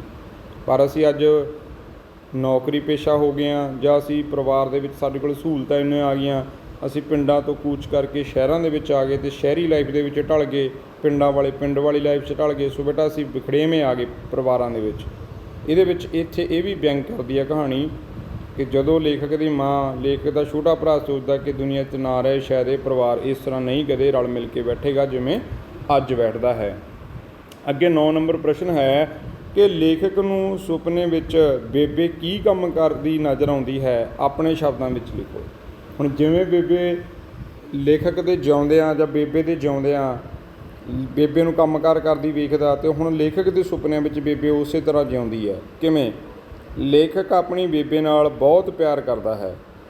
ਉਸ ਦੇ ਸੁਪਨਿਆਂ ਵਿੱਚ ਬੇਬੇ ਕਦੀ ਖੇਤਾਂ ਵਿੱਚ ਮਿਰਚਾਂ ਤੋੜਦੀ, ਹੁਣ ਦੇਖੋ ਕੀ ਕੰਮ ਕਰਦੀ ਨਜ਼ਰ ਆਉਂਦੀ ਆ, ਕਦੇ ਕਪਾਹ ਚੁਗਦੀ, ਕਦੇ ਕੱਟਿਆਂ ਬੱਚਿਆਂ ਦੀਆਂ ਬੂਥੀਆਂ ਪਲੋਸਦੀ, ਮੂੰਹਾਂ 'ਤੇ ਹੱਥ ਫੇਰਦੀ ਨਜ਼ਰ ਆਉਂਦੀ ਹੈ ਕੱਟੇ ਬੱਚਿਆਂ ਦੇ, ਕਦੇ ਮੱਝਾਂ ਨੂੰ ਥਾਪੀਆਂ ਦਿੰਦੀ। ਜਦੋਂ ਮੱਝ ਦਾ ਦੁੱਧ ਚੋਂਦੀ ਨਾ ਬੇਟਾ, ਪਹਿਲਾਂ ਪੁਰਾਤਨ ਸਾਡੇ ਬਜ਼ੁਰਗ ਥਾਪੀ ਦਿੰਦੇ ਸੀ ਮੱਝ ਨੂੰ, ਵੀ ਸ਼ਾਬਾਸ਼ੇ ਦਿੰਦੇ ਸੀ।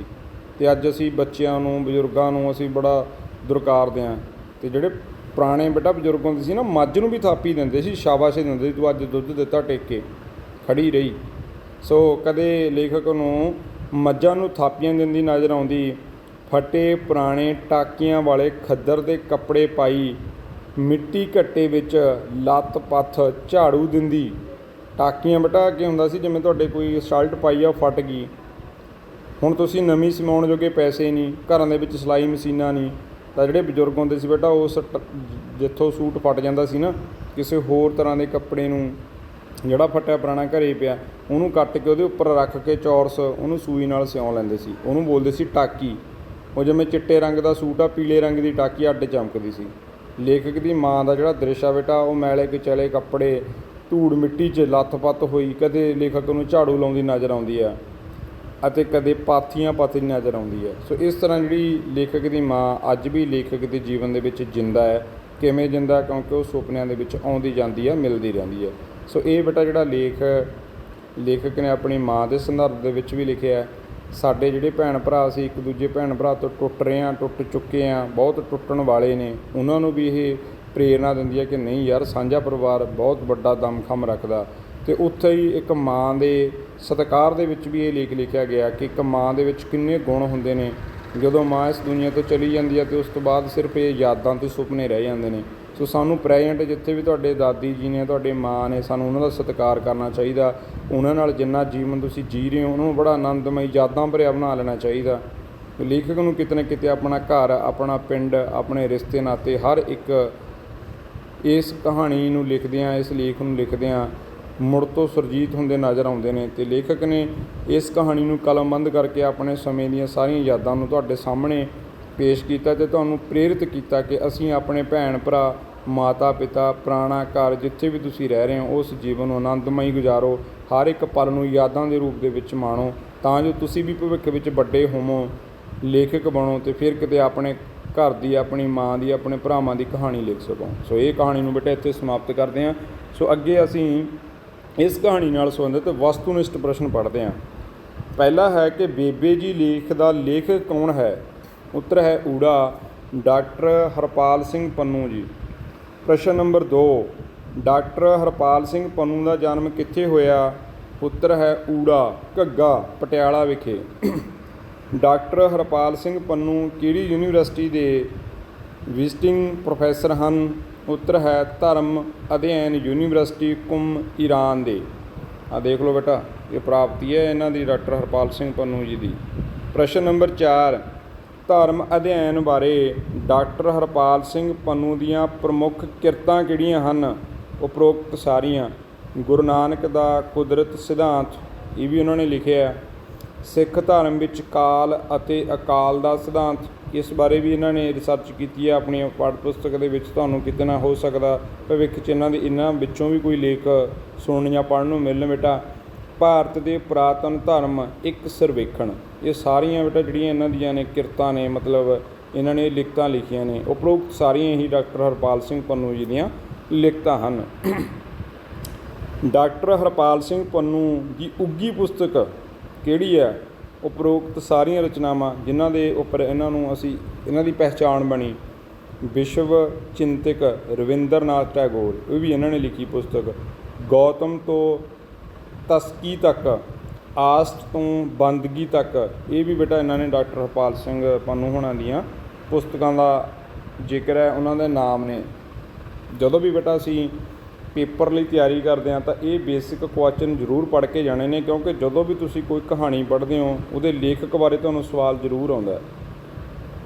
ਲੇਖਕ ਬਚਪਨ ਦੀ ਕਿਹੜੀ ਯਾਦ ਦਾ ਜ਼ਿਕਰ ਕਰਦਾ ਸੀ, ਉਦੋਂ ਉਸ ਦੀ ਉਮਰ ਕਿੰਨੀ ਸੀ?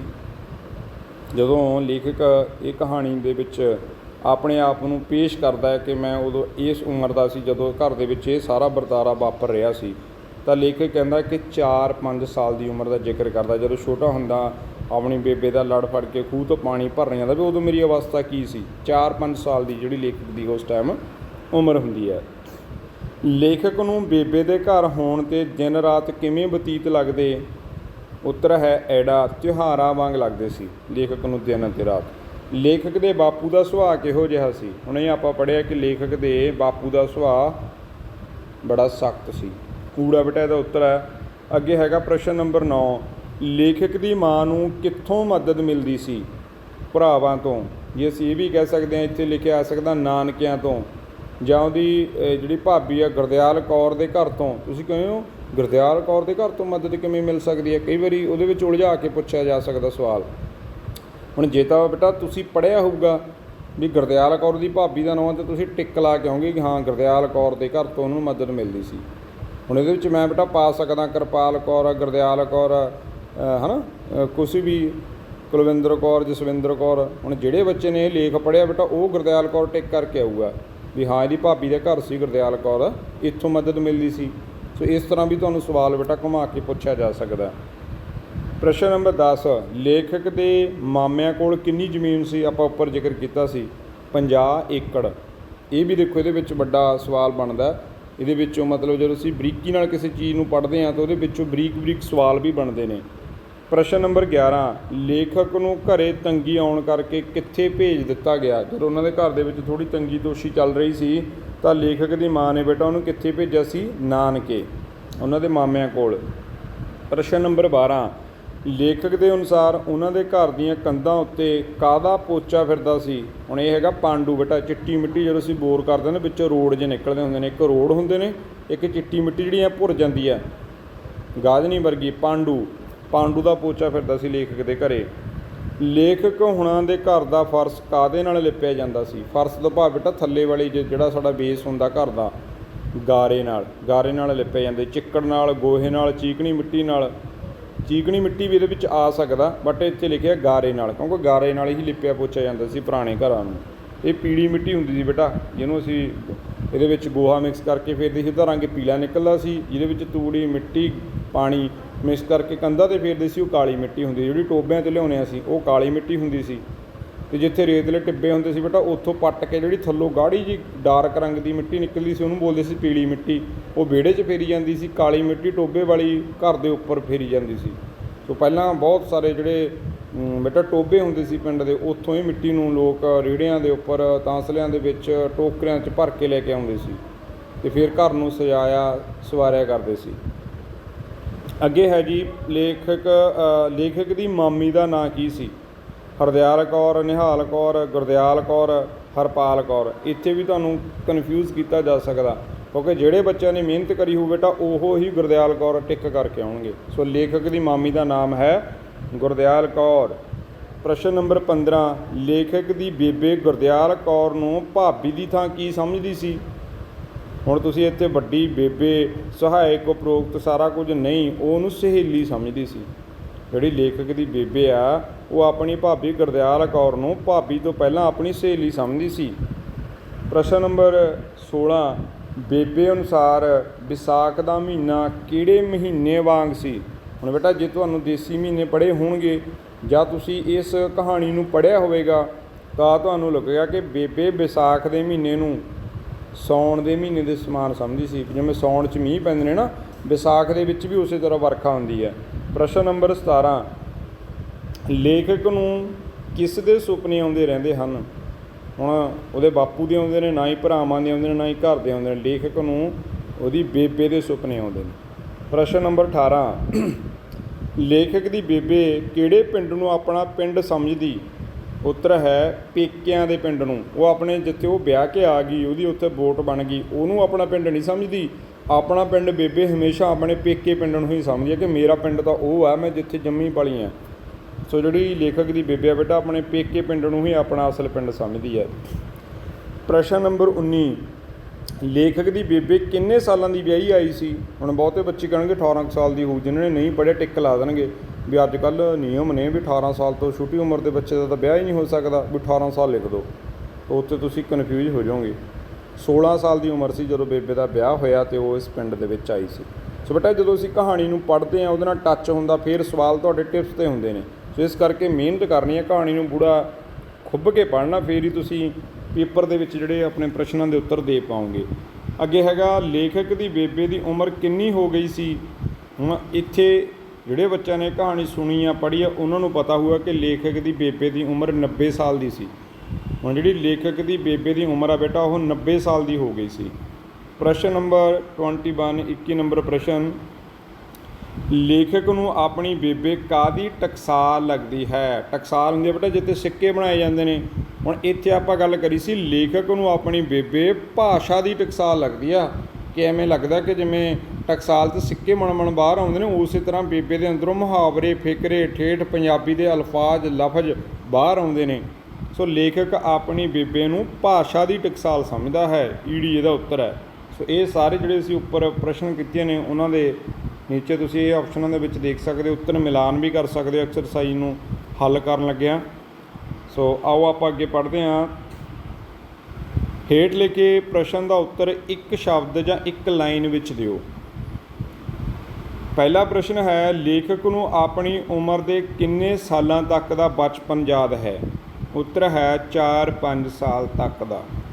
ਲੇਖਕ ਆਪਣੇ ਬਚਪਨ ਦੀਆਂ 4-5 ਸਾਲ ਦੀਆਂ ਯਾਦਾਂ ਨੂੰ ਇਸ ਲੇਖ ਦੇ ਰੂਪ ਵਿੱਚ ਪੇਸ਼ ਕਰਦਾ ਹੈ। 2 ਨੰਬਰ ਹੈ ਕਿ ਜਦੋਂ ਬੇਬੇ ਘਰ ਹੁੰਦੀ ਤਾਂ ਦਿਨ ਰਾਤ ਕਿਸ ਤਰ੍ਹਾਂ ਦੇ ਹੁੰਦੇ? ਉੱਤਰ ਹੈ ਤਿਉਹਾਰਾਂ ਵਰਗੇ। 3 ਨੰਬਰ ਹੈ ਕਿ ਜਦੋਂ ਕਦੀ ਬੇਬੇ ਰਿਸ਼ਤੇਦਾਰੀ ਵਿੱਚ ਗਈ 2-4 ਦਿਨ ਨਾ ਆਉਂਦੀ ਤਾਂ ਲੇਖਕ ਇੱਧਰ ਉੱਧਰ ਕਿਸ ਤਰ੍ਹਾਂ ਫਿਰਦਾ? ਚੁੱਪ-ਚਾਪ ਅਤੇ ਗੁੰਮ-ਸੁੰਮ ਇੱਦਾਂ ਫਿਰਦਾ ਲੇਖਕ। ਲੇਖਕ ਦੇ ਬਾਪੂ ਦਾ ਸੁਭਾਅ ਕਿਸ ਤਰ੍ਹਾਂ ਦਾ ਸੀ? ਹੁਣੀ ਅਸੀਂ ਪੜ੍ਹਿਆ ਕਿ ਬਾਪੂ ਦਾ ਸੁਭਾਅ ਬੜਾ ਸਖਤ ਸੀ, ਪਰ ਜਦੋਂ ਬੇਬੇ ਘਰੋਂ ਚਲੀ ਜਾਂਦੀ ਉਦੋਂ ਬਾਪੂ ਨਹੀਂ ਸੀ ਸਾਨੂੰ ਘੂਰਦਾ। ਲੇਖਕ ਕਹਿੰਦੇ ਕਿਉਂਕਿ ਪਤਾ ਹੁੰਦਾ ਸੀ ਜੇ ਘੂਰ 'ਤੇ ਅਸੀਂ ਰੋਣ ਲੱਗ ਜਾਣਾ ਕਿੰਨਾ ਚਿਰ, ਫਿਰ ਸਾਨੂੰ ਚੁੱਪ ਕੌਣ ਕਰਾਊ, ਇਸ ਕਰਕੇ ਜਿਹੜਾ ਲੇਖਕ ਦਾ ਪਿਤਾ ਉਹਨਾਂ ਨੂੰ ਘੂਰਦਾ ਨਹੀਂ ਸੀ। ਲੇਖਕ ਦੇ ਦੋਹਾਂ ਮਾਮਿਆਂ ਕੋਲ ਕਿੰਨੀ ਜ਼ਮੀਨ ਸੀ? ਉੱਤਰ ਹੈ 50 ਏਕੜ। ਹੁਣ ਜੇ ਇੱਥੇ ਅਜੇ ਵੀ ਲੇਖਕ ਦੇ ਕਿੰਨੇ ਮਾਮੇ ਸਨ, ਇੱਥੇ ਦੇਖੋ ਦੋਹਾਂ ਮਾਮਿਆਂ ਕੋਲ, ਇਟ ਮੀਨਜ਼ ਇੱਥੋਂ ਪਤਾ ਲੱਗਦਾ ਵੀ ਲੇਖਕ ਦੇ ਜਿਹੜੇ ਮਾਮੇ ਸਨ ਉਹ 2 ਸਨ। 6 ਨੰਬਰ, ਇੱਕ ਵਾਰੀ ਘਰੇਲੂ ਤੰਗੀ ਹੋਣ ਕਰਕੇ ਲੇਖਕ ਨੂੰ ਘਰਦਿਆਂ ਨੇ ਕਿੱਥੇ ਤੋਰ ਦਿੱਤਾ? ਉੱਤਰ ਹੈ ਨਾਨਕੇ।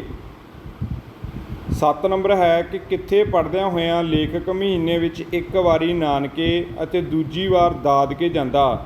ਉੱਤਰ ਹੈ ਪਟਿਆਲੇ ਪੜ੍ਹਦਿਆਂ ਹੋਇਆਂ। ਜਦੋਂ ਲੇਖਕ ਪਟਿਆਲੇ ਪੜ੍ਹਦਾ ਸੀ ਨਾ ਬੇਟਾ, ਮਹੀਨੇ 'ਚ ਇੱਕ ਵਾਰ ਉਹ ਨਾਨਕੇ ਚਲਾ ਜਾਂਦਾ ਅਤੇ ਇੱਕ ਵਾਰ ਆਪਣੇ ਪਿੰਡ ਆ ਜਾਂਦਾ। ਲੇਖਕ ਦੀ ਛੋਟੀ ਮਾਮੀ ਦਾ ਕੀ ਨਾਂ ਸੀ? ਹੁਣ ਵੱਡੀ ਮਾਮੀ ਦਾ ਤਾਂ ਜ਼ਿਕਰ ਨਹੀਂ ਬੇਟਾ, ਛੋਟੀ ਮਾਮੀ ਦਾ ਕਹਾਣੀ 'ਚ ਜ਼ਿਆਦਾ ਜ਼ਿਕਰ ਆ, ਉਹਨਾਂ ਦਾ ਨਾਮ ਸੀ ਗੁਰਦਿਆਲ ਕੌਰ। 9 ਨੰਬਰ ਹੈ ਕਿ ਲੇਖਕ ਦੀ ਛੋਟੀ ਮਾਮੀ ਦੀ ਸੁੰਦਰਤਾ ਦੀ ਤੁਲਨਾ ਬੇਬੇ ਨੇ ਕਿਸ ਨਾਲ ਕੀਤੀ? ਹੁਣ ਬੇਬੇ ਕਹਿੰਦੇ ਸੀ ਲਾਲ ਗਲਾਲ ਬੜੀ ਸੋਹਣੀ ਸੀ ਮੇਰੀ ਭਾਬੀ ਹੀਰ ਵਰਗੀ। ਹੁਣ ਇਸ ਦੀ ਤੁਲਨਾ ਕਿਹਦੇ ਨਾਲ ਕੀਤੀ ਗਈ ਆ? ਹੀਰ ਨਾਲ। 10 ਨੰਬਰ ਹੈ ਕਿ ਘਰ ਦੀ ਲਿਪਾ ਪੋਚੀ ਦਾ ਕੰਮ ਕਿਹੜੇ ਤਿਉਹਾਰ ਤੋਂ ਪਹਿਲਾਂ ਸ਼ੁਰੂ ਹੋ ਜਾਂਦਾ ਸੀ? ਹੁਣ ਅਸੀਂ ਗੱਲ ਕੀਤੀ ਹੈ ਵੀ ਦੁਸਹਿਰੇ। ਲੇਖਕ ਇਹਦੇ ਵਿੱਚ ਦੱਸਦਾ ਕਿ ਦੁਸਹਿਰੇ ਤੋਂ ਪਹਿਲਾਂ ਘਰ ਦੀ ਲਿਪਾ ਪੋਚੀ ਹੁੰਦੀ। ਹੁਣ ਕਹਿਣ ਦਾ ਭਾਵ ਕੀ ਆ ਕਿ ਲੇਖਕ ਦੀ ਘਰ ਦੀ ਜਿਹੜੀ ਸਾਂਭ ਸੰਭਾਲ ਆ, ਲਿਪਾ ਪੋਚੀ ਆ, ਉਹ ਦੁਸਹਿਰੇ ਫੈਸਟੀਵਲ ਤੋਂ ਪਹਿਲਾਂ ਹੁੰਦੀ ਆ। ਸੋ ਅਸੀਂ ਇਹਦਾ ਉੱਤਰ ਦੇਵਾਂਗੇ ਦੁਸਹਿਰੇ ਤੋਂ ਪਹਿਲਾਂ। ਲੇਖਕ ਦੀ ਬੇਬੇ ਕੋਲ ਬੱਸ ਵਿੱਚ ਬੈਠਾ ਆਦਮੀ ਕੀ ਖਾ ਰਿਹਾ ਸੀ? ਭੁਜੀਆ, ਨਮਕੀਨ, ਦਾਲ ਭੁਜੀਆ ਜਿਹਨੂੰ ਬੋਲਦੇ ਆ, ਉਹ ਖਾ ਰਿਹਾ ਸੀ, ਜਿਹਦਾ ਮਤਲਬ ਲੂਣ ਮਿਰਚ ਬੇਬੇ ਦੇ ਅੱਖਾਂ ਦੇ ਵਿੱਚ ਪੈ ਰਿਹਾ ਸੀ, ਤਾਂ ਉੱਠ ਕੇ ਉਹ ਲੇਖਕ ਕੋਲੇ ਪਿੱਛੇ ਆ ਜਾਂਦੀ ਆ। ਬੇਬੇ ਨੇ ਆਪਣੇ ਆਪ ਨੂੰ ਵੱਡੇ ਕਿਲ੍ਹੇ ਅੱਗੇ ਲੱਗੀ ਕਿਸ ਚੀਜ਼ ਨਾਲ ਤੁਲਨਾ ਕੀਤੀ? ਜਿਵੇਂ ਅਸੀਂ ਕਹਿੰਦੇ ਹਾਂ ਨਾ ਵੀ ਵੱਡੇ ਕਿਲ੍ਹੇ ਨੂੰ ਕੀ ਲੱਗਿਆ ਹੋਊ? ਵੱਡਾ ਜਿੰਦਰਾ। ਕਹਿੰਦੀ ਕਿਲ੍ਹੇ 'ਚ ਰੌਣਕਾਂ ਤਾਂ ਵਰਤਦੀਆਂ ਨੇ ਜੇਕਰ ਉਹਨਾਂ ਦੀਆਂ ਚਾਬੀਆਂ ਹੋਣ। ਤਾਂ ਬੱਚਿਆਂ ਨੂੰ ਬੇਬੇ ਇੱਥੇ ਚਾਬੀਆਂ ਕਹਿ ਕੇ ਸੰਬੋਧਨ ਕਰਦੀ ਹੈ ਅਤੇ ਆਪਣੇ ਆਪ ਨੂੰ ਕੀ ਕਹਿੰਦੀ ਆ? ਜਿੰਦਰੇ ਨਾਲ। ਆਪ ਨੂੰ ਕਿਸ ਨਾਲ ਤੁਲਨਾ ਕਰਦੀ ਹੈ ਬੇਬੇ? ਜਿੰਦਰੇ ਨਾਲ। ਲੇਖਕ ਅਨੁਸਾਰ ਬੇਬੇ ਦੀ ਉਮਰ ਕਿੰਨੇ ਸਾਲ ਦੀ ਹੈ? ਉੱਤਰ ਹੈ 90 ਸਾਲਾਂ ਦੀ।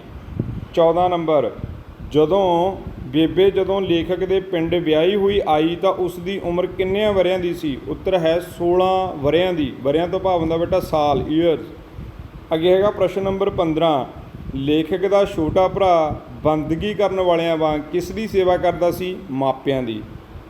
16 ਨੰਬਰ ਪ੍ਰਸ਼ਨ ਹੈ ਕਿ ਬੇਬੇ ਜੀ ਲੇਖ ਦਾ ਲੇਖਕ ਕੌਣ ਹੈ? ਡਾਕਟਰ ਹਰਪਾਲ ਸਿੰਘ ਪੰਨੂ ਜੀ। ਸੋ ਬੇਟਾ ਇਹ ਸੀ ਤੁਹਾਡਾ ਲੇਖ ਬੇਬੇ ਜੀ, ਉਹਦੇ ਨਾਲ ਸੰਬੰਧਿਤ ਵੈਰੀ ਸ਼ਾਰਟ ਪ੍ਰਸ਼ਨ ਉੱਤਰ। ਅਤੇ ਉੱਪਰ ਅਸੀਂ ਓਬਜੈਕਟਿਵ ਟਾਈਪ ਪ੍ਰਸ਼ਨ ਉੱਤਰ ਵੀ ਦੇਖੇ ਨੇ, ਕਿਉਂਕਿ ਇਸ ਤਰਜ ਦੇ ਉੱਪਰ ਹੀ ਤੁਹਾਡੇ ਅੱਗੇ CBSE ਬੋਰਡ ਵੱਲੋਂ ਜੋ ਇਮਤਿਹਾਨ ਹੋਣੇ ਨੇ ਉਹਨਾਂ ਦੇ ਵਿੱਚ ਇਸ ਤਰ੍ਹਾਂ ਦੇ ਇਸ ਟਾਈਪ ਦੇ ਪ੍ਰਸ਼ਨ ਉੱਤਰ ਪੁੱਛੇ ਜਾਣਗੇ। ਪੰਜਾਬ ਸਕੂਲ ਐਜੂਕੇਸ਼ਨ ਬੋਰਡ ਦੇ ਜਿਹੜੇ ਵਿਦਿਆਰਥੀ ਨੇ ਉਹ ਵੀ ਇਸ ਚੈਪਟਰ ਦਾ ਜਿਹੜਾ ਅਧਿਐਨ ਹੈ ਡੂੰਘਾਈ ਨਾਲ ਕਰਨ ਲਈ ਇਹਨਾਂ ਵਸਤੂਨਿਸ਼ਟ ਸ਼ਾਰਟ ਪ੍ਰਸ਼ਨ, ਲੌਂਗ ਪ੍ਰਸ਼ਨ ਨੂੰ ਜ਼ਰੂਰ ਪੜ੍ਹਨ, ਕਿਉਂਕਿ ਇਹਦੇ ਨਾਲ ਜਿਹੜੀ ਤੁਹਾਡੀ ਗਿਆਨ ਹੈ ਉਹਦੇ ਵਿੱਚ ਵਾਧਾ ਹੋਏਗਾ, ਸ਼ਬਦ ਭੰਡਾਰ ਵਿੱਚ ਵਾਧਾ ਹੋਏਗਾ, ਤੁਹਾਡੀ ਜਾਣਕਾਰੀ ਹੋਰ ਵਧੇਗੀ। ਸੋ ਇੱਕ ਬਹੁਤ ਹੀ ਵਧੀਆ ਘਰੇਲੂ ਮਾਹੌਲ ਨੂੰ ਪ੍ਰਦਰਸ਼ਿਤ ਕਰਦਾ ਇਹ ਲੇਖ ਹਰਪਾਲ ਸਿੰਘ ਪੰਨੂ ਹੁਣਾਂ ਦੀਆਂ ਬਚਪਨ ਦੀਆਂ, ਜਵਾਨੀ ਦੀਆਂ ਅਤੇ ਪਰਿਵਾਰਕ ਜਿਹੜੀਆਂ ਯਾਦਾਂ ਦਾ ਇੱਕ ਅਸੀਂ ਕਹਿ ਸਕਦੇ ਹਾਂ ਸੰਗ੍ਰਹਿ ਹੈ। ਸੋ ਸਾਰੇ ਵਿਦਿਆਰਥੀਆਂ ਨੇ ਇਸ ਲੇਖ ਨੂੰ ਆਪਣੀ ਪਾਠ ਪੁਸਤਕ ਵਿੱਚੋਂ ਜ਼ਰੂਰ ਪੜ੍ਹਨਾ ਹੈ। ਸੋ ਹੋਰ ਵਧੇਰੇ ਜਾਣਕਾਰੀ ਲਈ, ਇਸ ਤਰ੍ਹਾਂ ਦੀ ਸਿੱਖਿਆ ਨੂੰ ਹਾਸਲ ਕਰਨ ਲਈ ਤੁਸੀਂ ਜੁੜੇ ਰਹੋ ਤੁਹਾਡੇ ਆਪਣੇ ਚੈਨਲ ਜਿਸ ਦਾ ਨਾਮ ਹੈ ਪੰਜਾਬੀ ਐਜੂਕੇਸ਼ਨ ਚੈਨਲ। ਸੋ ਇਸ ਵੀਡੀਓ ਨੂੰ ਆਪਾਂ ਇੱਥੇ ਹੀ ਸਮਾਪਤ ਕਰਦੇ ਹਾਂ। ਥੈਂਕ ਯੂ ਜੀ ਐਂਡ ਸਤਿ ਸ਼੍ਰੀ ਅਕਾਲ।